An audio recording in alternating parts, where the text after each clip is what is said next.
كتير مننا بيبقى عايز يحط رموش وعايز يخلي الرموش تبقى طبيعيه ومظبوطه، وكمان بيبقى عايز جلو يكون مظبوط ويقعد معاه اليوم كله. تفاصيل في الفيديو ده. اول حاجه في البدايه خالص لازم نعرف الاول عينينا شكلها عامل ازاي او الستايل بتاعها ايه. في عيون بتبقى واسعه جدا وبتبقى الجفن اللي من فوق ده بيبقى واسع والحاجب مفرود ومرفوع، ده بتبقى العين الواسعه. وساعات بتبقى العين بتبقى طالعه سنه لبره، دي برضو بتاخد كيرف العين الواسعه. في بقى عيون تانية بتبقى سيه صغيره او العيون المبطنه، بتبقى الجفن بتاع العين بيبقى ما بينه وما بين الحاجب زي الجفن بتاعي بالظبط كده، بيبقى صغير جدا. فدي بتبقى ليها رموش معينه، والعين الكبيره الواسعه دي برضو بيبقى ليها رموش معينه. فلازم الاول تعرفي عينك كبيره ولا عينك مبطنه عشان تقدري تحددي نوع الرمش. في البدايه عايزين نتكلم عن العيون الواسعه اللي زي ما قلنا بيبقى الجفن المتحرك واسع، وفي نفس الوقت الجفن الثابت اللي من فوق واسع برضو، فبتبقى العين فاتحه قوي. العين دي بتبقى عايزه رموش شبه كده. طب يعني ايه شبه كده؟ يعني بتكون تقيله وبتكون جنب بعضها وطويله، لان انا عمري ما هيكون جفني كبير وهحط رمش صغير، لان كل عين بيبقى ليها مقاس. في نوع تاني ينفع مع العيون اللي هي الواسعه، اللي هي الرمش اللي يبقى مفرغ من النص كده، هتلاقي جزء مفرغ وجزء بيكون تقيل. استخدم ده في ايه وده في ايه؟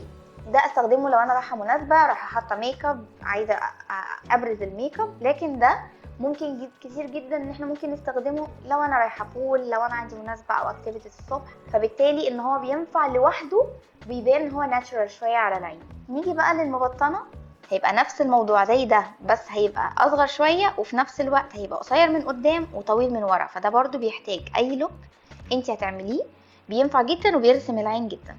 في حاجه زي كده بتبقى برضو قصيره من قدام وطويله من ورا، بس تبقى شبه المنكوشه كده، فاهمين؟ شايفينه؟ بيبقى طبيعي شبه الرمش الطبيعي. ده برضو حلو قوي لو انت هتخرجي بيه، لو انت مش هتعملي اي ميك اب او اي حاجه في بشرتك او اي حاجه، هتبتدي ان انت تبقي ناتشورال جدا كانه رمش طبيعي بالظبط.